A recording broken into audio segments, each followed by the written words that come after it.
It's that time of the year when things get spooky and pumpkins show us their creepy faces. But have you ever wondered where all these eerie traditions came from? Well, today we're going to uncover the origins of Halloween, and trust me, it's a fascinating journey through history and the human psyche. So grab your pumpkin spice latte and let's unravel the mysteries of Halloween together. Alright, let's kick things off with a linguistic twist. You might have seen this word before and chances are you've wondered how on earth it's pronounced. Well, it's not as complicated as it seems. Although knowing me, I'll mess it up anyway. Sound is actually pronounced as sound or sound, but what does it mean? Sound is more than just a word. It's a key to understanding the dark heart of Halloween. It's an old Irish term that means summer's end. It marks the time when the cozy summer months bid farewell and we step into the eerie embrace of fall and winter. You see, the ancient Celts had this fascinating belief that sound was like cosmic fulcrum, balancing the scales of the year. It's as if the universe decided to do a day-to-night spin, but on a much grander scale. And actually, this change in the seasons can also affect our moods. You can find out how in my video about seasonal affective disorder. The interesting thing here is that apparently it didn't bring sadness to those folks, but calm and peace. This might suggest that the attitude towards this change regarding the weather and the length of the day might alter its effect on human psyche. So Samhain was the magical entrance where the bright half of the year, filled with sunshine and life, met its shadowy counterpart,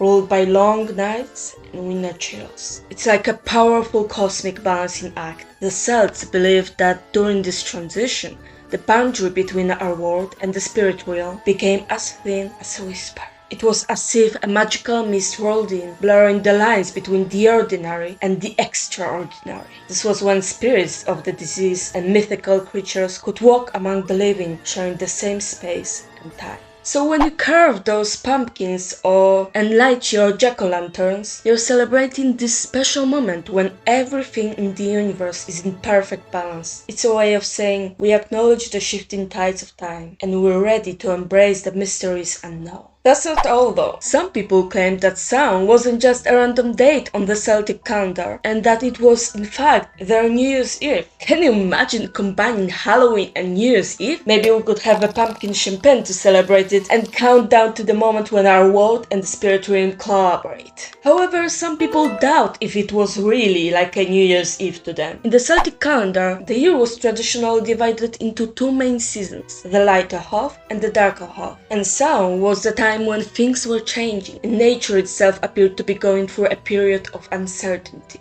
And thus, the misconception of Samhain as the Celtic New Year might have arisen from the profound symbolism associated with this festival. As the harvest season came to close and the world transitioned from the warmth of summer to the harshness of winter, it was time ripe with symbolism. The idea that Samhain marked a transition might have mixed up with the idea of a fresh start. However, psychologically, it still might have had a similar feeling to New Year's Eve. The Celtic people were deeply connected to the cycles of nature, and they understood the intricate dance of life and death, growth and decay. So while Samhain might have not officially marked the Celtic New Year, it did signify the end of one cycle and the beginning of another. The Celts saw this moment as a time when the veil between the worlds was thin, allowing for powerful connections with the spiritual and the supernatural. However, for them, Samhain wasn't just the end of one season and the beginning of another. It was a special time when it felt like time could shift and reset. People believed that the past and the future came together, allowing them to connect with the wisdom of their ancestors. It's kind of like mixing ghosts and time travel. Think of it as something that Scrooge from A Christmas Carol might understand. In any case, it's all about a concept called liminality, which is closely connected to the heart of Samhain. So let's explore this mystical idea. Liminality isn't just about your average in-between state. It's a profound threshold where the ordinary laws of time and space are temporarily suspended. It's like stepping through a magical doorway where the rules of reality get a little fuzzy. The Celts saw this as a time when anything was possible. In this enchanting state of liminality, the Celts found not chaos, but a profound sense of peace. It was a time when trivial human quarrels, the petty stuff of life, faded into the background.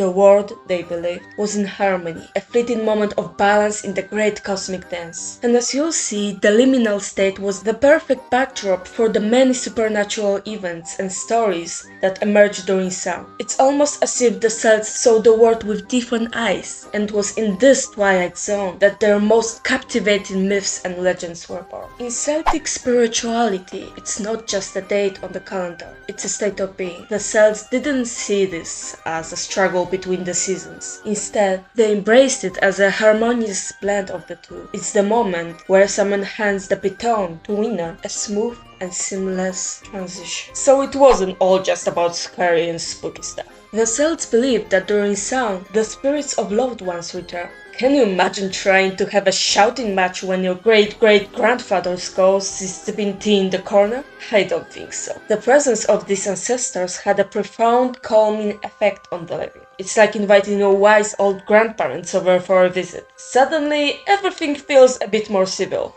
As the separation between different worlds became less distinct, people realized it was a good idea to stop fighting and arguing during Samhain. The Celts saw it as a time to come together, think about their actions, and maybe even make amends. It's like the season was saying, forget your conflicts and pray. Embrace the peace of this moment, knowing that you can also use this Halloween opportunity to bring peace into your social interactions. So if you ever find yourself caught in a trivial dispute around late October or early November, just remember the Celtic wisdom of Samhain. It's a time when even the most hot-headed among us might consider, just for a moment, letting bygones be bygones. But of course, there was also time for stories and legends. Now, let's dive into Celtic mythology for a moment, shall we? Picture yourself as a Celtic storyteller, sitting around a blazing bonfire while the fall winds share their secrets through the trees. These storytellers used to entertain their audience with stories of encounters with mystical beings and strange creatures. Samhain was the time when the boundary between the real world and the supernatural one became incredibly faint, making the tales even more thrilling. You might have heard of the fearsome Cuchulainn, the legendary Irish hero who single-handedly defended Ulster from invaders. But did you know that his most epic feats and battles often took place during Samhain? It's as if the festival itself fueled his heroic deeds, adding an extra layer of mystique to his already legendary status. Or how about the goddess Morgan? She had the power to turn into a crow and would fly through the Samhain night. People believed that her appearance could signal the onset of war, but she also protected warriors. Celtic mythology is full of captivating stories about supernatural occurrences during this enchanting season. Nowadays, the stories seem to focus more on horror and gore instead of heroism though. As you learn more about the history of Samhain, remember that it's not just about celebrating spooky things. It's a time when there's a sense of ancient magic in the air, and the boundary between our world and the next one is very thin. During Samhain, you might experience something extraordinary, and even if you don't believe in magic, your imagination can still make you jump when you hear a sudden sound in the dark world of Halloween.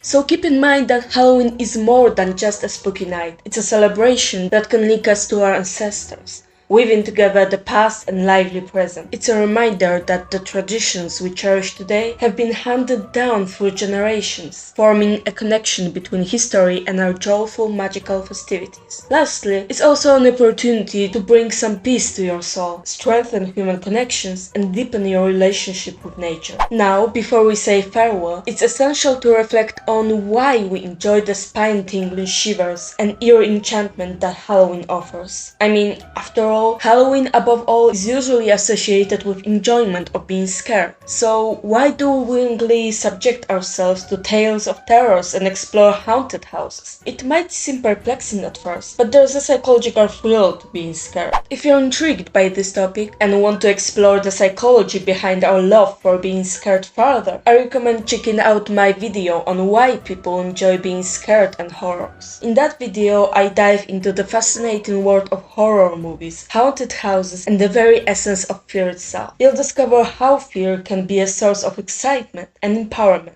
If you found this journey through the origins of Halloween captivating, give it a thumbs up, share it with your fellow Halloween enthusiasts, and subscribe for more thought-provoking explorations into the realms of human psychology and culture. Until next time, embrace the spirit of Halloween, and remember, it's not just about the fear, it's about the fun surrounding it. Have a spectacular day and night.